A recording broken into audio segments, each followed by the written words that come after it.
Islamic Brotherhood Television. Assalamualaikum warahmatullahi wabarakatuh. Bismillahirrahmanirrahim. Alhamdulillahi rabbil alamin. Wa sallallahu wa sallama ala sayyidina Muhammadin wa ala alihi wa sahbihi ajma'in.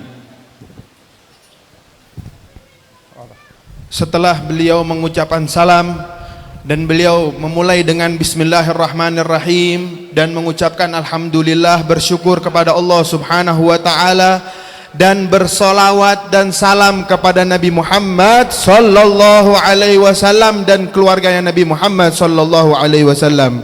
Qala Allah Subhanahu wa taala, Ya ayyuhalladzina amanu ittaqullaha haqqa tuqatih wa la tamutunna illa wa antum muslimun. والتقوى كما قال العلماء هي امتثال أوامر الله واجتناب نواهيه. Dan beliau pertama-tama beliau menyampaikan firman Allah Subhanahu wa taala, Ya ayyuhalladzina amanu, wahai orang-orang yang beriman kepada Allah, bertakwalah kalian kepada Allah dengan sebaik-baiknya takwa.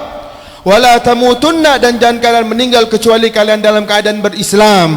Dan beliau menjelaskan apa itu takwa. Beliau katakan imtithal awamirillah, mengerjakan perintah-perintah Allah Subhanahu wa taala, wajtinabun nawahi, dan menjauhi larangan-larangan Allah Subhanahu wa taala. Wal Qur'anu mali'un bil awamir. Amarna syari'u bi iqamati shalah wa aqimus salah. وأمرنا بإيتاء الزكاة قال وآتوا الزكاة. أمرنا بالحج، أمرنا ببر الوالدين، أمرنا بصلة الرحم، وأوامر كثيرة. Dan perlu kita ketahui perintah-perintah Allah Subhanahu wa taala yang ada di dalam Al-Qur'an sangat banyak. Allah Subhanahu wa taala perintahkan salat. Begitu juga Allah Subhanahu wa taala perintahkan kita untuk zakat. Begitu juga Allah Subhanahu wa taala perintahkan kita untuk pergi haji dan berbakti kepada orang tua dan menyambung silaturahmi, dan banyak Al-Qur'an itu penuh dengan perintah-perintah Allah Subhanahu wa taala. Wa nahana 'an nawahi faqala la taqrabu az-zina. Harrama az-zina. Wa limadha harrama az-zina? لمصلحة ولحكمة وهي عدم الاختلاط الأنساب. وحرم سبحانه وتعالى القرب فضلا عن الزنا. لم يقل ولا تزنوا، وإنما قال ولا تقربوا الزنا. حرم كل ما يقرب إلى فعل الزنا. Dan Allah Subhanahu wa taala melarang di dalam Al-Quran banyak sekali larangan-larangan yang harus kita hindari. Di antaranya Allah Subhanahu wa taala melarang perbuatan zina. Kenapa Allah Subhanahu wa taala melarang untuk melakukan zina? Karena ada maslahah dan karena ada hikmah di situ, supaya tidak tercampur antara nasab satu sama lain. Seseorang tahu siapa ayahnya karena dijaga zina, karena dihindari zina, terjagalah nasab. Bahkan beliau katakan Allah Subhanahu wa taala tidak melarang zina, bahkan yang dilarang bukan zina, mendekati zina dilarang, apalagi zinahnya. Wala taqrabuz zina, apapun perkara yang mendekatkan zina jauhi, apalagi zina yang dilarang oleh Allah Subhanahu wa taala karena untuk menjaga nasab seseorang. Wa harrama as-sariqah wa dzalika li hikmatin wa li maslahatin wa hiya hifdhu amwalin nas. حتى لا يأخذ من لا يستحق المال ولم يتعب فيه، يأخذ مال من يستحق ذلك. Dan Allah Subhanahu wa taala haramkan sarigah, maling, ngambil harta orang lain, karena di situ ada hikmah. Apa hikmahnya? Menjaga harta seseorang. Sekiranya seseorang tidak ngambil hasilnya orang lain, orang yang capek, kenapa engkau ambil hasilnya orang lain? Allah Subhanahu wa taala haramkan zina karena di situ ada hikmah supaya menjaga hartanya orang. Wa harrama subhanahu wa ta'ala syurbal khamr wal khamru ummul fujur wa ummul khaba'ith والخمر حرمه سبحانه وتعالى لحكمة وهي حفظ العقل حتى لا يتصرف الشاذ أمرا لا يدركه، ربما يقتل أمه، ربما يقتل زوجته، ربما يقتل حتى ابنه أو بنته.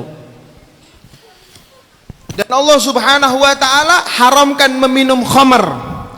Dan kata beliau, ketahuilah khamar itu induknya segala maksiat. Jadi gara-gara minum khamar, ya, seseorang itu bisa mengerjakan sesuatu yang tanpa dia sadari. Jadi Allah subhanahu wa ta'ala haramkan khamar supaya orang itu menyadari apa yang dia lakukan. Bahkan gara-gara minum khamar, seorang tidak sadar dia bisa membunuh ibunya. Bahkan dia tidak sadar dia bisa membunuh anaknya. Makanya Allah subhanahu wa ta'ala larang kita untuk minum khamar. Kenapa? Supaya kita tahu dan merasakan apa yang kita kerjakan, sehingga kita tidak mengerjakan sembarangan, sehingga seseorang tidak membunuh ibunya atau anaknya dan selain daripada maksiat. Wa kathir harrama qatl an-nafs, harrama idza al-jar wa ghayra dhalika min al-umur al-muharramah. Fal-halal bayyin wal-haram bayyin wa bainahuma umur mushtabihat la ya'lamuhunna kathirun min an-nas. فمن اتقى الشبهات من اتقى الشبهات فقد استبرأ دينه وعرضه، ومن وقع في الشبهات فقد وقع في الحرام كالراعي يرعى حول الحمى يوشك أن يرتع فيه. Dan juga Allah subhanahu wa ta'ala mengharamkan qatlun nafas, membunuh orang lain dengan tanpa sebab. Begitu juga mengganggu tetangga.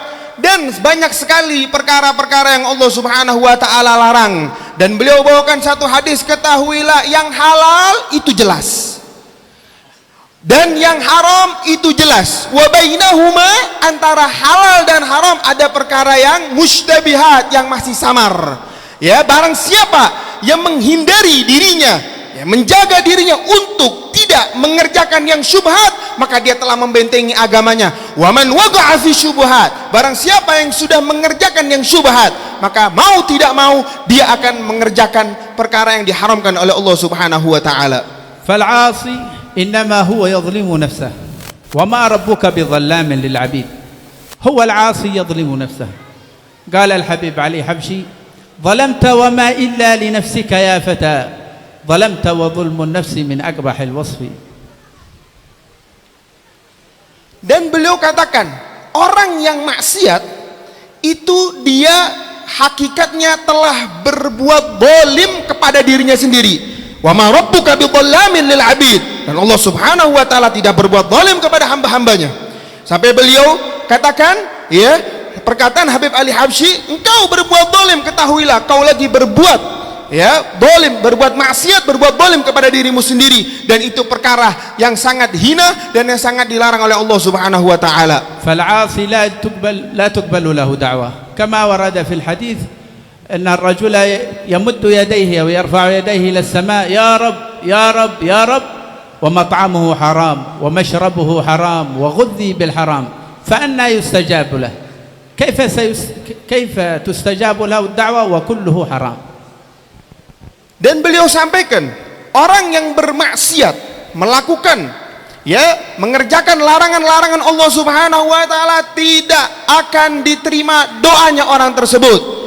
Sebagaimana di dalam riwayat ada seseorang yamuddu yadaihi, dia memanjangkan tangannya minta kepada Allah subhanahu wa ta'ala, tapi makanannya dari haram, minumannya dari haram. Bagaimana Allah subhanahu wa ta'ala, fa anna yustajabu lahu, bagaimana Allah subhanahu wa ta'ala akan mengabulkan doa dia sedangkan dia bermaksiat dan jauh dari Allah subhanahu wa ta'ala. Wa jazallahu sayyidi al-habib Muhammad Rizq bin Shahab ala hadhihi al-majalis التي تسمى بمجالس الخيرية.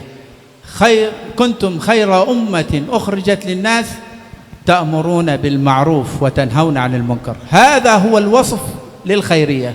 لم نكن بوصف الخيرية إلا لما تحقق هذا الشرط، وهو الأمر بالمعروف والنهي عن المنكر والإيمان بالله. Dan beliau ya berterima kasih, bersyukur kepada Allah Subhanahu wa taala. Ya, berterima kasih kepada Habib Rizik yang telah membangun majlis ini, yang beliau katakan ini adalah majlis khairiyah, yang Allah Subhanahu wa taala katakan dalam Al-Qur'an, kuntum khaira ummatin ukhrijat linnas. Kalian adalah sebaik-baiknya umat yang Allah Subhanahu wa taala keluarkan untuk manusia. Tapi apa syaratnya sebaik-baiknya umat tersebut? Ta'muruna bil ma'rufi wa tanhauna 'anil munkar. Kalian memerintahkan perintah-perintah Allah, al-amr bil ma'ruf, dan melarang perkara yang maksiat kepada Allah ataupun perkara yang munkar. Dan majlis ini dibangun ya tidak lepas untuk menguatkan al-amr bil ma'ruf wan nahi 'anil munkar. Dan terima kasih banyak kepada guru kita Al-Habib Muhammad Rizik bin Syahab. Fal waqi' fil ma'siyah 'alaihi bit taubah لكن تحرم المجاهرة. قال صلى الله عليه وسلم كلكم معافى إلا المجاهرون. إلا المجاهر بالمعصية هذه من الكبائر، الجهر بالمعصية. والنبي صلى الله عليه وسلم يقول من ابتلي بشيء من هذه القاذورات فليستتر بستر الله. استر نفسك إذا فعلت معصية، استر ولا تظهر، لكن أن تجاهر بالمعصية هذا تجري على الله سبحانه وتعالى. Dan beliau katakan, orang yang telah mengerjakan maksiat hendaknya dia kembali kepada Allah Subhanahu wa taala. Tidak ada yang maksum. Kita semua mengerjakan maksiat, tapi sewaktu kita mengerjakan maksiat, kita kembali kepada Allah Subhanahu wa taala. Dan jangan sekali-kali kita menerangkan maksiat tersebut, mengerjakan depan orang lain, ya, dipamerkan maksiat. Hada min akbaril kabair, termasuk dosa yang paling besar ketika seseorang mengerjakan dosa dan dia menampakkan dosa tersebut. Bahkan Rasulullah sallallahu alaihi wasallam mengatakan kullu ummati mu'afa, semua umatku akan Allah Subhanahu wa taala ampuni dosa-dosanya, illa kecuali al-mujahirin, mereka orang-orang yang menampakkan maksiatnya. Dia bermaksiat di malam hari, Allah sudah tutupi, besok pagi dia cerita kepada orang lain, sehingga Allah Subhanahu wa taala tidak akan maafkan ya maksiat-maksiat yang dia lakukan. Dan dalam hadis lain Rasulullah mengatakan manibtuliya bi syai'in min hadhil gadurat, barang siapa yang enggak sengaja terkena mengerjakan maksiat, falyastatir bisatrillah, hendaknya dia menutup kesalahan dia, jangan sampai dia menampakkan ya maksiatnya dia, karena orang yang menampakkan maksiat hakikatnya dia lagi istihza kepada Allah Subhanahu wa taala. اللهم تب علينا توبة نصوحا آمين. وزكنا بها جسما وقلبا وروحا وحول حالنا إلى أحسن حال ونعوذ بالله من أحوال أهل الضلال والجهال واحفظنا وإياكم في الأهل والنفس والمال والعيال وصلى الله على سيدنا محمد وعلى آله وصحبه وسلم والعفو منكم على الإطالة.